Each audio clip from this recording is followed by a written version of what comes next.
याद में बैठोगे, अत्तहियात के बाद दुरूद इब्राहिम पढ़ोगे कायदे में, नबी का ख्याल आएगा कि नहीं आएगा? हाँ, इनके नजदीक जीना के ख्याल से बदतर, गधे के ख्याल से बदतर है। गधे का ख्याल ला लो चल जाएगा, किसी औरत के साथ जीना का ख्याल ला तस्वुर कर लो चल जाएगा, नबी का ख्याल नहीं चलेगा। जबकि मशहूर रिवायत है मुहर्रमुल हराम के, अगर आपके जलसे हुए होंगे तो आपने सुना होगा कि इमाम अली मकाम रसूलुल्लाह सल्लल्लाहु अलैहि वसल्लम नमाज की हालत में सजदे में इमाम हुसैन आपकी पुष्ट पे सवार हो गए, पुष्ट पे सवार हो गए इमाम हुसैन, और नबी ने अपने सजदे को दराज कर लिया सिर्फ इस ख्याल से कि अगर सजदे से सर उठाऊंगा शहजादे गिर पड़ेंगे, चोट लग जाएगी। बताओ, नमाज नबी की अल्लाह के लिए हो रही है, सजदे में अल्लाह के लिए, मगर ख्याल किसका है? बोलो, इमाम हुसैन का। जब नबी के ख्याल में हुसैन आ जाए तो नबी की नमाज पे कोई खराबी नहीं आती, तो हम उम्मतियों के ख्याल में नबी आ जाए तो कैसे खराबी आ जाएगी? सुभान अल्लाह। और फिर एक लम्हे का ख्याल नहीं था नबी का, थोड़ी देर का ख्याल नहीं था। जब सजदा दराज हो गया तो सहाबा कराम को परेशानी हुई। रावी हदीस कहते हैं कि हम परेशान हो गए, ख्याल गुजरा, हमें एक बदगुमानी हुई, बुरा ख्याल आया कि कहीं सजदे की हालत में अल्लाह ने अपने हबीब को तो नहीं बुला लिया अपने पास। तो एक साहबी हिम्मत करके जो पहली सफ में थे खड़े हुए, सर उठाया, नमाज में सर उठा रहे साहब, देखा नबी पाक सल्लल्लाहु अलैहि वसल्लम सजदे में पुष्ट पर हुसैन पाक सवार है। उन्होंने क्या किया, अपने बाजू वाले को कोनी मारी, बाजू वालों को जब कोनी मारी उन्होंने सर उठाया, उन्होंने देखा, मुस्कुरा दिए, फिर उन्होंने अपने बाजू वालों को मारी। हर साहबी एक दूसरे को कोनी मार रहा है, हर साहबी सर उठा उठा के देख रहा है, मगर नबी ने नमाज लौटाने का हुक्म नहीं दिया कि ये अमल कसीर था, तुम नमाज में अपने सर उठा उठा के मुझे क्यों देख रहे थे? क्यों?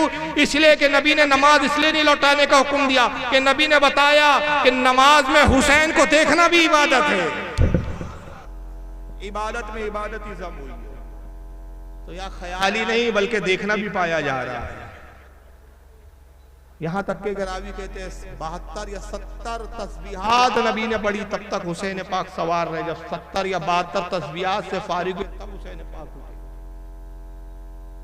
तो ये कैसे अकीदे हैं इनके, मैं समझ नहीं पाता हूँ। और ऐसे हम कहते भाई इन अकीदों पे पहले बात कर लें आप, उसके बाद अगर इन अकीदों से आप बेजारी का इजहार कर देते हैं, इन मौलियों से बेजारी का इजहार कर लेते हैं, आपसे हमें इत्तेहाद करने में कोई प्रॉब्लम नहीं।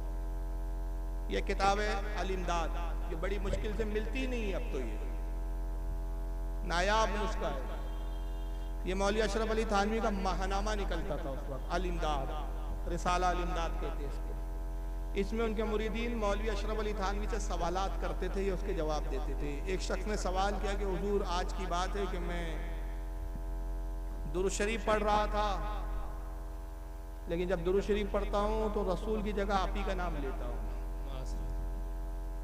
अल्लाहुम्मा सल्ली अला व सय्यदना अशरफ अली, माज़अल्लाह, नबी का नाम नहीं आता। बड़ा परेशान हुआ, बड़ा फिक्रमंद हुआ। मुझसे ख्याल हुआ कि दुरूद शरीफ पढ़ने में तो उससे गलती हुई, तो फिर कलमा पढ़ता हूँ, तो कलमा पढ़ता हूँ ला इलाहा इल्लल्लाह अशरफ अली रसूलुल्लाह, माज़अल्लाह, तौबा। किताब मौजूद है, देख सकता है कोई, साथ में लाया। हुजूर बड़ी परेशानी रही, जबान काबू में नहीं, दिल तो चाहता है कि सही पढ़ा जावे, लेकिन जबान पर बस नहीं। जब भी पढ़ता हूँ कलमा तो यही मुंह से निकलता है, ला इलाहा इल्लल्लाह अशरफ अली रसूलुल्लाह। हुजूर बस यही दिन इसी हाल में गुजर गया। पीर साहब ने क्या जवाब देना चाहिए बताइए, क्या जवाब देना चाहिए? तौबा कर, गलती हुई तुझसे, शैतान खेल रहा है तेरे साथ, लाहौल पढ़, चारों कुल पढ़, अपने आप पर दम कर, कोशिश कर, सही कलमा पढ़ने की जो है कोशिश में लग जा, ये होना चाहिए। थानवी साहब कहते हैं बड़ी गाड़ी उर्दू में लिखा जो सर पे से जाएगी सबके। इस वाक़े में तसल्ली थी जिसकी तरफ तुम रुजू करते हो, ये बाउन ही ताला मुत्तबे सुन्नत है, यानी कहते हैं कि इसमें तसल्ली रखो। ये जो वाक़या तुम्हारे साथ गुजरा कि तुम कलमे में रसूल की जगह मेरा नाम ले रहे थे, अशरफ अली रसूलुल्लाह कह रहे थे, तसल्ली रखो, घबराने की बात नहीं, ये मुत्तबा सुन्नत है, इसलिए तुम्हारे जबान पे नाम आ रहा, चूंकि मैं रसूल की सुन्नतों का पाबंद हूँ, इसलिए आप मुझे रसूल की जगह कह रहे हो। अब बताइए, कोई नबी के अलावा किसी और का कलमा पढ़े उसको आप मुसलमान कहेंगे? नहीं कहा जा सकता। ये वो बातें हैं, ये वो वाक़यात हैं, ये वो चीज़ें हैं, ये वो अकायद है जिसकी बुनियाद पर हमारे उलमा ने इन पर कुफ्र के फतवे लगाए। मगर आज इनकी कोशिश ये है कि जब सुन्नियों की आबादी कसीर आबादी में जाते हैं तो बड़े बगला भगत बन जाते हैं, और जब इनकी अक्सरियत हो जाती है तो धीरे धीरे फिर अपने अकीदे पे डालना शुरू कर देते हैं। और जाहिद की अक्सरियत है, फिर वहाँ इनकी बोली ऐसी होती है कि सुन्नियों पे झूठी तोहमतें लगाते हैं, सुन्नियों पर इल्जाम तराशी करते हैं। इस वक्त का इनका एक बहुत बड़ा अल्लामा है, हरम में बैठ के तकरीर करता है, हरम में खाने काबा में मगरिब के वक्त दर्ज देता है, नाम है शेख मक्की, और वह हम अहले सुन्नत पे झूठा इल्जाम लगाता है। खबीर उसकी एक वीडियो आई, उसमें कहता है माज़अल्लाह नौज़ बिल्लाह, कितना बड़ा झूठा कुफ्र का इल्जाम हम पे लगाया। कहता है कि बरेलियों का अकीदा बिल्कुल शिरकी अकीदा है, ये जो बुजुर्गों का उर्स मनाते हैं ना, तो ये उर्स क्या है, ये बुजुर्ग की अल्लाह से शादी कराते हैं। माज़अल्लाह, माज़अल्लाह, अस्तग़फिरुल्लाह। मुझे बताइए, आपने कभी कहीं देखा है सरकार गरीब नवाज का उर्स हो तो क्या माज़अल्लाह ये अकीदा है कि हम सरकार गरीब नवाज की शादी अल्लाह से करा रहे? अस्तग़फिरुल्लाह, इससे बड़ा कुफ्र क्या होगा? मगर झूठी तोहमतें लगाई जाती। एक बेगैरत है आपके यूपी का इटावा का, भागता फिर रहा है बरसों से, अपनी किताबें अपना कुफ्र तो नहीं धुलता इनसे। मौलवी जर्जिस नाम है उसका, अपने गिरबान में नहीं झांकता कि तेरे मुल्लाओं ने क्या लिखा। इसका एक सबसे बड़ा मौलवी गुजरा है, हदियतुल मेहदी नामी किताब लिखी है उसने, ये यहां मौजूद है मेरे पास अरबी में। हदियतुल मेहदी में लिखता है कि अल्लाह की आंख भी है, अल्लाह का पैर भी है, अल्लाह का जिस्म भी है, अल्लाह अपने अर्श पर बैठता है, बैठने से अर्श चरचराता है। अल्लाह को जिस्म वाला बोल रहा है। इसमें लिखता है कि अल्लाह अपनी जात में तगय्युर भी करता है, तब्दीली भी कर लेता है। आज कुछ है कल कुछ है, हमारा रब तब्दीली से पाक है। ये बुनियादी अकीदा, ये खुदा के ताल्लुक से इनके अकीदे बेहुदा है, और इल्जाम हम पर लगाते हैं कि सुन्नी जो होते हैं साहब ये मुशरिक होते हैं। इस किताब में लिखता है कि नऊज़ बिल्लाह मिन ज़ालिक, अल्लाह ताला जो है ठीक मिंबर पे ऐसे ही बैठता है जैसे हम मिंबर पे बैठते हैं, फिर अल्लाह ताला अर्श से ऐसे उतर जाता है जैसे हम मिंबर से उतर जाते हैं। एक जगह इसी किताब में कहा जाता है कि अल्लाह ताला हिलता और डुलता भी है, कभी फुला लेता है अपने आप को, कभी सुकड़ा लेता है। ये अपने घर के इनको शिर्क नजर नहीं आया।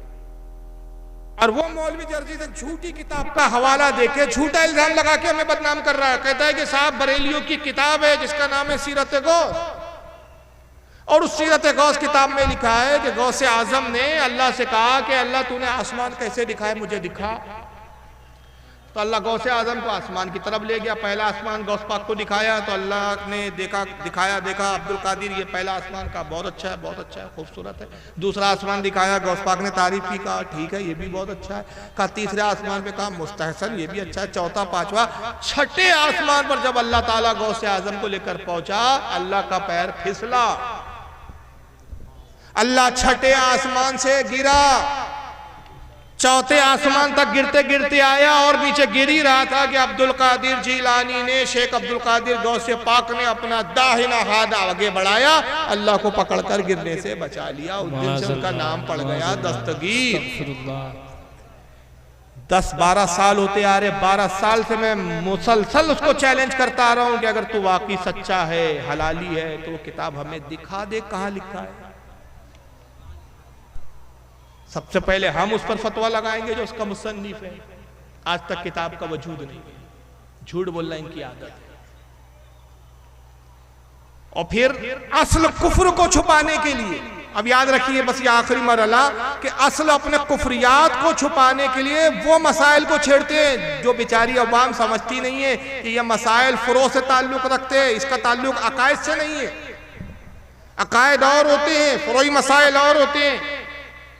कहने वाले साहब कोई कह के गए, नाम भी नहीं मालूम उनका कौन है, इतने गुमनाम होते हैं लोग। कहा कि साहब ये कब्र पर अजान दी जाती है, जब मुर्दा दफन हो जाता है, कोई मरता है, दफन करते हुए कब्र पर अजान देते हैं। तो ये अहमद रजा बरेलवी ने कहां से लाया? उसके बाप की शरीयत है क्या? जनाब पब्लिक से क्या पूछ रहे हो? हमसे पूछते तो हम बताते तुमको अजान कहां से आई है। सबसे पहले इन वहाबियों की बदमाशी देखो। आज मैं एक बहुत उसूली बात बोल रहा हूं, अल्लाह करे के बाद आपके ज़हन में उतर जाए, हमेशा ये फार्मूला आपके काम आएगा। हमेशा दलील दावे के मुताबिक होती है, ये उसूल याद रखिए। दलील किस मुताबिक होती है? दावे के मुताबिक। इस्लाम में चंद चीजें, एक होता है फर्ज। फर्ज वो चीज है जो अल्लाह ने फर्ज किया है, कुरान में जिसका जिक्र है, जैसे नमाज फर्ज है, हज फर्ज है, ज़कात फर्ज है, रोजा फर्ज है, ये फर्ज है। दूसरा फर्ज के मुकाबले बाद आता है सुन्नत। कि सुन्नत की दो किस्म की उलमा ने, सुन्नत मौक़िदा, सुन्नत गैर मौक़िदा। सुन्नत वो जो अमल रसूल ने किया, ये उसूल याद रखिए। फिर सुन्नत में मौक़िदा वो जिस पर रसूलुल्लाह ने हमेशा इख्तियार की हो, वो हमेशा अमल किया, कभी ना छोड़ा। जैसे फजर की 2 रकात सुन्नत, जोहर की 4 रकात पहले की सुन्नत, सरकार ने इसको कभी नहीं छोड़ा। लेकिन ईशा से पहले जो 4 रकात पढ़ी जाती है सुन्नत, वो हुजूर ने कभी पढ़ा, कभी नहीं पढ़ा, ये होती है गैर मौक़िदा। जिसको हुजूर ने कभी किया, कभी नहीं किया, वो गैर मौक़िदा है। जिस वक्त आप करेंगे सवाब मिलेगा, नहीं करेंगे उसकी पूछ नहीं है। मगर सुन्नत मौक़िदा कसदन जानबूझ के छोड़ोगे तो गुनाहगार हो। और उलमा फरमाते कि सुन्नत मौक़िदा छोड़ने का आदी हो तो फांसी के मौली ने। ऐसा इमाम जो फजर की सुन्नत कसदन छोड़ देता है, उसके पीछे नमाज भी नहीं होंगी। तो सुन्नत की 2 किस्में, लेकिन बहरहाल अभी 2 किस्मों को छोड़े, सुन्नत पक समझे बस। सुन्नत तो पहला फर्ज जो अल्लाह ने फर्ज करार दिया, उसके बाद रसूल की सुन्नत, फिर उसके बाद आता है साहब इजमा। इजमा यानी वो अमल जो कुरान और हदीस में तो नहीं है, लेकिन कुरान और हदीस की रोशनी में एक अमल को निकाला गया, कुरान और हदीस से उसको साबित किया गया, और उस पर सारी उम्मत का इत्तेफाक हो गया, उसको कहते हैं इजमा। उस पर भी अमल जरूरी। और उसके बाद चौथा नंबर आता है कयास। इसको कहते हैं अदिल्ला अरबा। ये अदिल्ला अरबा लफ्ज़ याद भी ना रहा तो बस इतना याद रखिए कि शरीयत के उसूल 4 है। शरीयत के उसूल कितने हैं? पहला कुरान और हदीस, दूसरा सुन्नत, तीसरा इजमा, और चौथा कयास। कयास ये है कि जो कुरान में भी वाज़े तौर पर नहीं है, हदीस में भी वाज़े तौर पर नहीं है, इजमा में भी नहीं है, लेकिन वक्त का मुज्तहिद, वक्त का जय्यद आलिम कोई ऐसी बात, कोई ऐसा मसला, कोई ऐसा हुक्म बयान करे जो कुरान और हदीस और इजमा के मुखालिफ ना हो, जिसके करने में सवाब हो और छोड़ने पर कोई पूछ ना हो, उसको मुबाबिकात कहते हैं ऐसे अमल को। अब मैंने पहले कहा कि जो दावा है उसके मुताबिक दलील का मुतालबा होगा, ये उसूल है। अगर हमारा दावा ये होता कि कब्र पर अजान देना फर्ज है, तो हम पर लाजिम है कि हम दलील कुरान से दे। फिर अगर हमारा दावा ये है कि अगर अजान देना सुन्नत है, तो हमें फिर रसूल का अमल बताना हम पर लाजिम है। अगर हमारा दावा ये है कि अजान कब्र पर इजमा है, तो फिर हमें अइम्मा कराम का, मुज्तहिदीन का, सहाबा का इजमा दिखाना पड़ेगा, ये दावे के मुताबिक दलील देनी पड़ेगी। और फिर कयास से है तो हम कयास के मुताबिक कुरान और हदीस से साबित करेंगे कि भाई इससे जायज साबित होता है, 22 से बरकत और सवाब है। इन खबीज वाबड़ों से पूछो कि अहले सुन्नत के किस आलिम ने कब्र पर अजान देने को फर्ज कहा है, किस आलिम ने उसको सुन्नत कहा है? मगर वहाबड़ा आके कहेगा नबी ने अजान दी क्या? अबे खबीज, हमने दावा ही कब किया कि नबी ने किया है? जब हमारा दावा नहीं तो वो दलील का मुतालबा क्यों? जो दावा है उसके मुताबिक दलील मांग। तो दावा हमारा ये है कि वो अच्छा काम है, अच्छा अमल है, फर्ज नहीं है, सुन्नत नहीं है, अगर ना किया तो कोई गुनाहगार नहीं है, लेकिन कर लिया तो बहुत 22 से सवाब है, 22 से बरकत है। अब बरकत कैसे है, उसकी अज़मतें कैसी है, ये हमसे पूछ तो हम बताएंगे कि हमारे अइम्मा ने, हमारे उलमा ने किन हदीसों की बुनियाद पर अज़ान कब्र को निकाला और अखज़ किया, कहाँ से इस्तिंबात हुआ है, कहाँ से इस्तिदलाल किया है। आइए मैं बताता हूँ। सही बुखारी कुरान के बाद सबसे अफजल तरीन हदीस की किताब, सही मुस्लिम बुखारी के बाद दूसरे नंबर की हदीस की किताब। इस किताबों में लिखा है कि हुजूर फरमाते हैं कि जब अजान होती है, ये 5 वक्त अजान होती है ना मस्जिद में, जब अजान होती है तो इस शैतान पर इस अजान के अल्फाज इतने भारी होते हैं। देखो जुमला सुनो यार, मैं इशारा करूंगा, हमारे नागपुर और बम्बई का मजमा जुमला कैच करता है मेरा, अल्लाह करे कि आप लोग भी कैच करना सीख जाए। अजान के अल्फाज शैतान पर हुजूर कहते इतने भारी होते कि जब अजान होती है तो शैतान मकामे अबुआ, एक बाजार था मदीने का जिसके बारे में रावी कहता है कि 40 गज की दूरी पर था, मकामे अबुआ यानी 40 गज की दूरी पर पादते हुए पीछे से हवा खारिज करते हुए भाग जाता। जब अजान होती है तो शैतान क्या करता है? बोलो, हवा छोड़। किसने कहा ये बात? भाई कौन कह रहा है ये बात? अल्लाह का रसूल फरमा रहा है। तो पता चला अजान शैतान पर भारी है, मोमिन पर भारी नहीं समझे। जब कब्र पे अजान दो, जब भागता हुआ किसी को देखो तो समझ लो भाग कौन रहा है। बेशक बेशक। चिड़ किसको है अजान से, नफरत किसको है अजान से, पाद कौन रहा है, हवा कौन खारिज कर रहा है। ये पहली हदीस। इस हदीस से हमें क्या बताया कि अजान से शैतान क्या करता है? भागता है। दूसरी हदीस नवादिरुल उसूल इमाम हाकिम तिरमिजी की किताब, इमाम हाकिम बहुत बड़े मुहद्दिस गुजरे अपने वक्त के।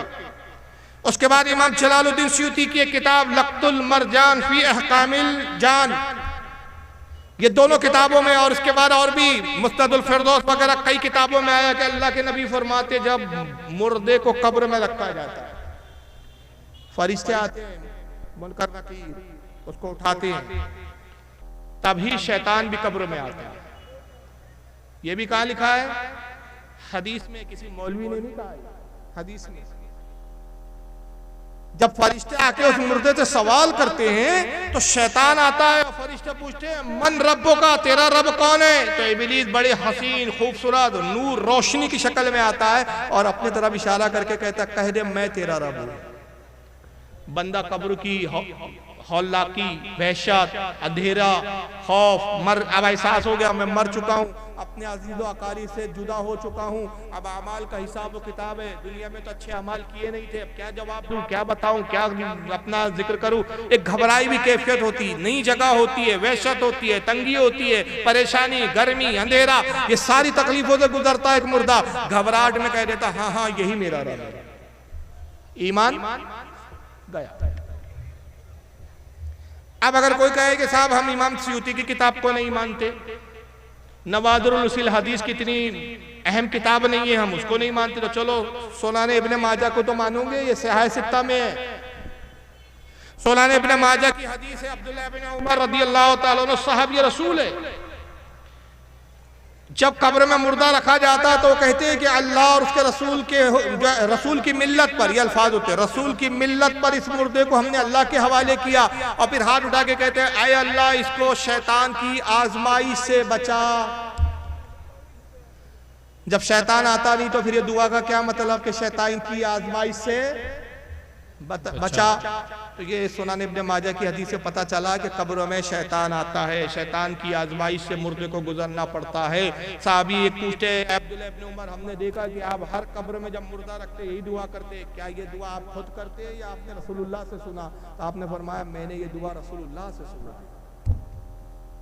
गोया इस पर मोहर रसूल ने लगाई कि शैतान की आजमाइश कब्र में होती है। तो दूसरी हदीस क्या बता रही है कि कब्र में शैतान आता है। पहली हदीस ने क्या बताया कि अजान से भागता है। इन दो हदीसों से हमारे उलमा ने ये इस्तिंबात किया, ये इस्तिदलाल किया और ये नतीजा खस किया कि मुर्दे के दफन के बाद अगर अजान दे दी जाए तो ये शैतान अजान से भाग जाएगा, तो मुर्दे को बहकाने वाला कोई नहीं रहेगा, तो जवाब देने में आसानी हो जाएगी। माशाअल्लाह, ये है वो दलील। तो दलील हदीस से है, घर से नहीं है, ऐसी ही नहीं है। और बाकायदा उस फतावों में भी ये लिखा है, जिनको ये देवबंदी मानते हैं इनके मदारिसों में है। जाओ इमाम इब्ने आबिदीन शामी रहमतुल्लाह अलैह की रद्दुल मोहतार उठा लो, किताबुल अज़ान देख लो, उसमें जाके इन देवबंदी से पूछो ये किताब तुम्हारे मदरसे में है या नहीं, इस किताब से तुम फतवा देते हो क्या नहीं? कौम को बताने के लिए कुछ होता है, अंदर कुछ और होता है। इतनी दोगले लोग हैं। रद्दुल मोहतार इमाम इब्ने आबिदीन शामी जो दुर्र मुख्तार की शरह लिखी, जिसको फतावे शामी भी कहा जाता है, उसमें किताबुल अज़ान में लिखते हैं कि चंद मौके पर अजान देना सुन्नत से साबित है। सुन्नत नहीं है, सुन्नत से एक होता है बेआईनी सुन्नत होना और एक होता है सुन्नत से साबित होना। कहते चंद मौके पे अजान सिर्फ नमाज के लिए नहीं दी जाती, माफ करना ये बेवकूफ बना देगा, सिर्फ अजान नमाज के लिए होती है। अजान सिर्फ नमाज के लिए नहीं होती, और भी मौके जहाँ अजान देने का हुक्म आया है। हज़रत अली हुजूर की खिदमत में आई, या रसूलल्लाह मैं बहुत परेशान हूँ सरकार, दिल घबरा रहा है मेरा, बहुत दवा की लेकिन दिल की घबराहट नहीं जाती। हुजूर ने फरमाया अली जाओ घर में किसी से कहो कि तुम्हारे कान में अजान दे दे। मौला अली कहते जैसी अजान दी गई घबराहट दूर हो गई। पता चला अजान के कलमात घबराहट को दूर कर देते हैं। मुर्दा कब्र में घबरा रहा है, अजान हुई, अजान की बरकत से घबराहट दूर हो जाती है। अल्लाहु अकबर, या रसूल अल्लाह, जिंदाबाद जिंदाबाद ये है अजान के फायदे। अल्लाहु अकबर। एक मौके पे आग लग गई, मौला अली के घर के करीब में आग लग गई। मौला अली आते, या रसूल आग लग गई, बुझा रहे हैं लोग, बुझ नहीं रही है, पानी डाल रहे हैं सरकार, बुझ नहीं रही है। फरमाया कि जाओ अजान पुकारो, बुझ जाएगी। अली फरमाते मैंने अजान देना शुरू किया, अजान खत्म भी ना हुई थी कि आग ऐसे बुझी जैसे सिलगी ही नहीं थी। पता चला अजान की बरकत से आग बुझ जाती है। मुर्दा गुनाहगार है तो गुनाह के सबब आग के शोले उसकी तरफ लपकते हैं, अजान होती है बरकत से आग बुझ जाया करती है। सुभान अल्लाह, ये है अजान की बरकत है। अब इनको पता है भाई हमको तो अजाब ही होना है, कुछ भी कर लो, तो ये बोलते जाने दो ही मत ना यार। और इसका मजाक उड़ाते हुए ताहिर गयावी और जर्जिस दोनों की वीडियो है मेरे पास, वक्त होता तो दिखाता मैं, स्किन होता तो। दोनों मजाक उड़ाते हुए कहते भाई इन्होंने कहा कि शैतान कब्र में आता है, बरेलियों की कब्र में आता हूं, हमारी कब्र में नहीं आता। मैंने कहा बिल्कुल सही। अरे भाई चोर ताजमहल में जाएगा चोरी करने या एक गरीब के झोपड़े में जहां सोना रखा है झोपड़ा लेकिन रखा सोना है, और ताजमहल संगमरमर की इमारत है लेकिन है कुछ नहीं। कभी सुना कि ताजमहल में चोरी हो गई? ये सुनने में आता फला गरीब के झोपड़े में चोरी हो गई, और चोरी के बाद पता चला यार लोग उसको गरीब समझते थे, 6 लाख रुपए चोरी हो गए भाई, 6 लाख थे उसके पास, 10 लाख का सोना चोरी हो गया। तब पता चलता अरे कमबख्त ऐसी दिखावा करता था गुर्बत का, अंदर माल जमा के रखा था। तो चोरी कहाँ होती है? जहां माल हो। तो शैतान आपकी कब्र में आएगा ही क्यों जनाब? वो भी जानता है खाली खोका आ रहा है ही नहीं कुछ, तो जाएगा सुन्नी की कब्र में, ये तो ईमान ला रहा है, ईमान लूटना तो उसका मकसद है, ईमान लूटने के लिए आता है। तुम्हारी कब्र में आएगा ही क्यों? वो समझ गया खाली खोका आ रहा है ये तो।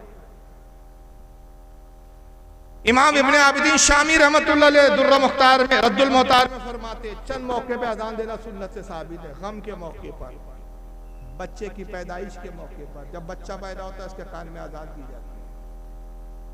फरमाते जब कोई गमज़दा हो जाए उस वक्त अजान दी जाए, जब कोई दीवाना हो, मजनून हो जाए, पागलपन का दौरा पड़े, काबू में नहीं आ रहा है, पागलपन की हरकतें कर रहा है, फरमाते कान में अजान दो, उस अजान की बरकत से नतीजा ये होगा कि उसका पागलपन दूर हो जाएगा। फरमाते जब आग लगी हो, आग बुझाने के लिए अजान दी जाए, जब जंग के शोले भड़क रहे हो और दुश्मन हावी हो रहा हो, अजान दी जाए, उस अजान की बरकत से अल्लाह ताला दुश्मन पे फतेह अता करता है। सैलाब का पानी जब अपने शबाब पर हो और लोगों के घरों को तबाह कर रहा हो, अजान दो, अल्लाह ताला अजान की बरकत से सैलाब को जो है पुरसुकून कर देता है। ये कई चीजें गिनवाई और आखिरी में गिनवाते फरमाते हैं कि मौत के बाद मरने पर कब्र पर अजान दी जाए, इसलिए कि जब पैदा हुआ तब अजान थी, अब मर गया तब अजान, आते हुए भी अजान सुन रहा है, जाते हुए भी अजान सुन रहा है। माशाअल्लाह, बहुत खूब। आते हुए भी अल्लाह का कलाम कानों में है, जाते हुए भी अल्लाह का कलाम कानों में। सुभान अल्लाह। और इस पर आला हज़रत फाजिल बरेलवी ने एक मुस्तकिल किताब लिखी जो वहाबियों को पढ़ना नसीब नहीं हुई। अब तो उसका उर्दू भी तर्जुमा आ चुका है, हिंदी में तो मैंने खुद किया था अल्हम्दुलिल्लाह, एक ज़माने में रज़ा अकेडमी वालों ने छापा भी था उसको। उसका नाम है, अरबी नाम था ईज़ानुल क़ब्र फी अज़ानिल क़ब्र, ईज़ानुल अज्र, माफ कीजिएगा, ईज़ानुल अज्र फी अज़ानिल क़ब्र, अज्र का ऐलान कब्र पर अजान देने के बारे में।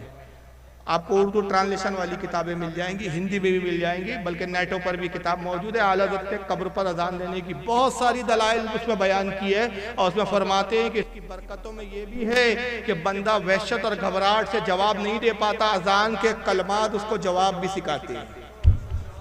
और ऐसे सिखाते हैं कि इधर सवाल होता है फरिश्तों का, मन रब्बो का, तेरा रब कौन है? तो मौजिन पुकारता है अल्लाह अकबर अल्लाह अकबर अल्लाह अकबर अल्लाह अकबर। उसे याद आता है मेरा रब अल्लाह है जो अकबर है, बड़ा है।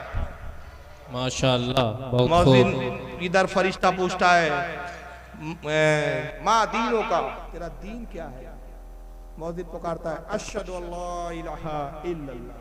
उसे याद आता है मेरा दीन इस्लाम है। कहता है मेरा दीन वो है इस्लाम जिसमें मैं गवाही देता था कि अल्लाह के सिवा कोई माबूद नहीं। बेशक। तीसरा सवाल होता है मा कुंत तक़ूलु हक़्क़ु फ़ी हाज़ा रजुल, और रसूलुल्लाह के बारे में, इस शख्स के बारे में तू दुनिया में क्या कहता था? कौन है ये? पहचान बता, क्या कहता था इनके बारे में? तो मौजिन पुकारता है अशहदु अन्ना मुहम्मदुर रसूलुल्लाह सल्लल्लाहु अलैहि वसल्लम। याद आता है ये तो मेरे मोहम्मद आका है जिनके बारे में मैं गवाही देता था कि ये मोहम्मद सल्लल्लाहु अलैहि वसल्लम है। ये कलमात उसको जवाब कब्र भी सिखाती है। सुभान अल्लाह। तो उसके बहुत सारी बरकतें हैं। अब जिनका इस्लाम से ही रिश्ता ना हो तो वो बरकतें क्या जाने, फजीलतें क्या जाने जी। तो उधर बात तो बहरहाल इनसे हमारा इख्तलाफ जो है वो बुनियादी इख्तलाफ अकायद का है। याद रखिए सियासी एतबार से बाज़ मौक़ों पर, बड़ा संभल कर बोल रहा हूँ मैं जुमला, इसको बिल्कुल थोड़ा सा समझने में गड़बड़ होंगी, मुख्तलिफ वे में चले जाऊँगी।